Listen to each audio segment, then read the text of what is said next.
ये चीज हम लोग बहुत पहले से जानते थे कि यूपी इलेक्शन में से पहले ये वापस लेंगे, है ना?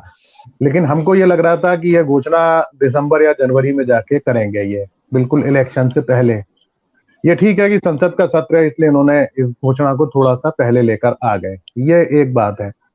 दूसरी चीज़ ये है कि अभी ये आंदोलन जो है, ये इसमें 3 प्रमुख माँगे हैं। ये 3 कृषि कानून वापस लेना तो एक माँग है। मुझे लगता है इससे ज़्यादा बड़ा जो इश्यू है वो एमएसपी को लीगल गारंटी बनाने का है। इसलिए है क्योंकि बहुत सारे ऐसे छोटे किसान जिनको जिनके ऊपर कृषि कानून, ये जो 3 कृषि कानून थे उससे बहुत डायरेक्ट जो इफेक्टेड नहीं हो रहे थे, लेकिन एमएसपी जो है उससे वो हर किसान, हिंदुस्तान का हर किसान अफेक्टेड हो रहा है। तो वो एक बहुत बड़ा डिमांड है किसानों की, जो अभी तक जिसके ऊपर ना आज प्रधानमंत्री ने कोई बात की है, ना इससे पहले किसी बैठक में कोई बात हुई है।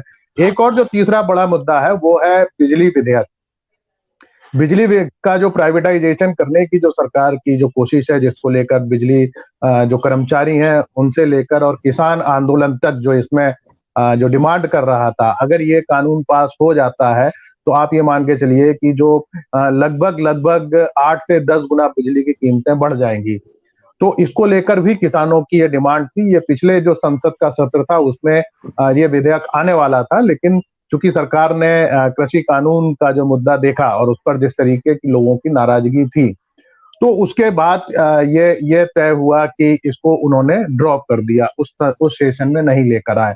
अब ये देखना होगा कि अभी तक इन्होंने पूरे तरीके से विड्रॉ नहीं किया है। जिस तरीके से इन्होंने जो भूमि अधिग्रहण अध्यादेश जो लेकर आए थे सबसे पहले, उसको भी इन्होंने पोस्टपोन किया है, उसको अभी तक इन्होंने वापस नहीं लिया है या उसको खत्म नहीं किया है। तो एक तरीके से आप ये मान सकते हैं कि वापसी की घोषणा ये पहली है, लेकिन किसानों की ये पहली जीत नहीं है। किसानों ने अध्यादेश भी वापस करवाया था और ये अलग बात है कि उस समय इतने सारे संगठन इसमें नहीं थे। कुछ जन संगठन थे और कुछ किसान जो वामपंथी किसान संगठन थे उसमें, उस लड़ाई के अंदर। हालांकि बाद में पॉलिटिकल पार्टीज भी सामने आई थी और अगर रवींद्र जी को याद हो, सोनिया गांधी ने उनके नेतृत्व में एक मार्च निकला था राष्ट्रपति भवन तक ज्ञापन देने के लिए।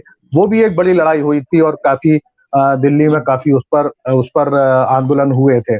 तो ये कोई पहली नहीं है। ये देखिए, इससे एक चीज, एक ये भी मैसेज है लोगों को कि किसान, मतलब आप एकजुट अगर आंदोलन करते हैं तो आप नरेंद्र मोदी जैसे उस व्यक्ति को जो जो बिल्कुल तानाशाहपूर्ण तरीके से काम कर रहे हैं, मतलब ये जब प्रधान मुख्यमंत्री बने थे और उसके बाद जो गुजरात में दंगे हुए थे, उसके बाद इन्होंने कभी गुजरात दंगों में भी इन्होंने कभी माफी नहीं मांगी। लेकिन आज अगर राष्ट्र से ये माफी मांग रहे हैं तो आप ये समझ सकते हैं कि इस कृषि कानून की जो जो व्यापकता है, ये बात मैं पहले भी कई बार कहता रहा कि जो लोग नहीं इस आंदोलन से, वो कहीं न कहीं भावनात्मक रूप से इस आंदोलन के साथ जुड़े हुए हैं और इसका सीधा असर किसान जो बीजेपी है उसके ऊपर जाएगा। और हम देख रहे हैं कि जो बाई इलेक्शन के जो रिजल्ट थे, जैसे आप हिमाचल प्रदेश का बता रहे हैं, जी। तो बाई इलेक्शन ने ये क्लियर कर दिया कि बीजेपी को नुकसान है और जो प्रचारित करने की कोशिश कर रहे थे। देखिए, आप इसमें एक चीज और समझने की कोशिश करिए।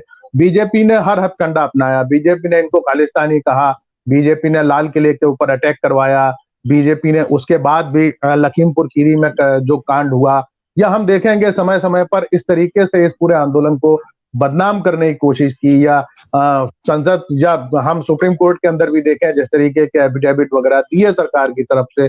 तो वो उसमें कुल मिला के बात यह है कि इनकी जो अपनी बीजेपी की स्ट्रेटेजी है किसी भी आंदोलन को क्रश करने की, साम दाम दंड भेद के नाते, आप ये भी देखिए कि इनके कई लीडर्स को भी तोड़ने की कोशिश की, जिसमें हम वीएम सिंह और भानु प्रताप सिंह, इन 2 लोगों का नाम हम प्रमुखता से ले सकते हैं, जिन्होंने जाकर इस आंदोलन का समर्थन किया।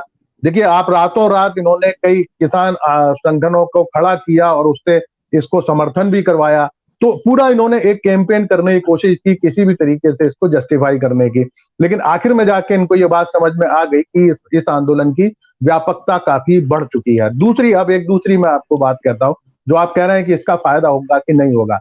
मुझे लगता है कि बीजेपी बहुत लॉस कर चुकी है।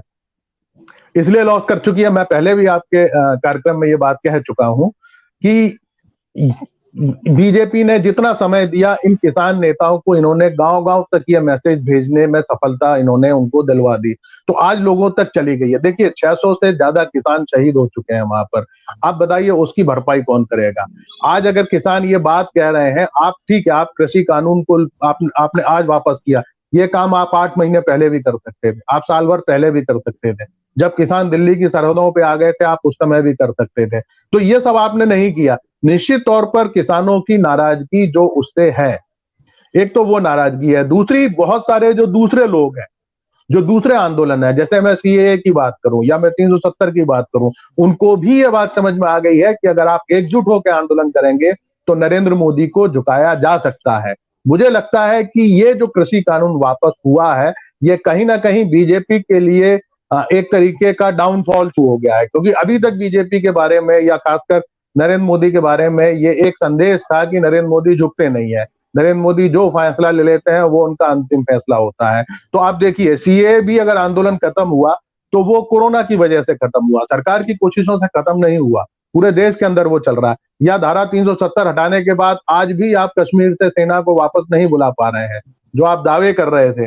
तो इनके बहुत सारे दावे हैं जिसको लेकर अभी अलग-अलग जगह मोर्चे आंदोलन चल रहे हैं। तीसरी चीज मुझे लगता है कि इन सरकार ये इस निर्णय के बाद जो सरकार ने जो लेबर लॉ में चेंज किया है और 4 कोड बिल लेकर आए हैं, उसके खिलाफ भी आंदोलन तेज होंगे। ये मेरी अपनी व्यक्तिगत राय है। देखिए, क्योंकि लोगों के अंदर ये मैसेज गया है कि आप एकजुट होकर अगर आंदोलन करते हैं, तो कहीं ना कहीं आप सरकार को अपने मुद्दों के ऊपर झुका सकते हैं। और इसका कितना फायदा मिलेगा ये मैं नहीं कह सकता, क्योंकि अब चीजें बहुत कुछ बदल चुकी हैं।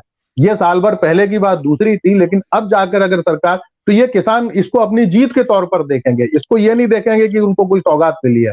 ये किसानों की जीत है, ये संघर्ष की जीत है। और अगर ये चीज अगर किसानों के बीच में अगर जाती है, तो फिर मुझे लगता है कि बीजेपी अगर ये सोच रही है कि उसको इससे कोई राजनीतिक फायदा मिलने वाला है, तो वो मुझे लगता है नहीं मिलेगा। क्योंकि किसानों की डिमांड एक दो नहीं है, किसानों की बहुत सारी डिमांड है, अलग अलग जगह अलग अलग तरीके की डिमांड है।